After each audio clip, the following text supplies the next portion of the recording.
ప్రియమైన నా తెలుగింటి ఆడపడుచులకు అన్నదమ్ములకు నమస్కారం.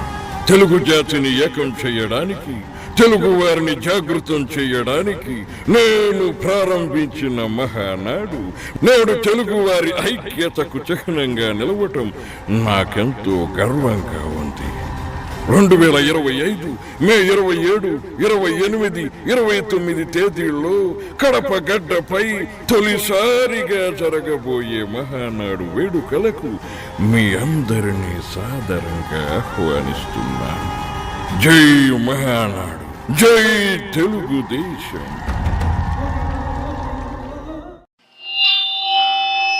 ప్రియమైన నా తెలుగింటి ఆడపడుచులకు అన్నదమ్ములకు నమస్కారం.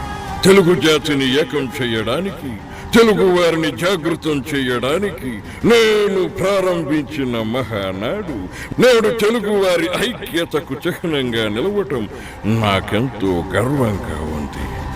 2025 మే 27, 28, 29 తేదీల్లో కడప గడ్డపై తొలిసారిగా జరగబోయే మహానాడు వేడుకలకు మీ అందరినీ సాదరంగా ఆహ్వానిస్తున్నాను. జై మహానాడు, జై తెలుగుదేశం.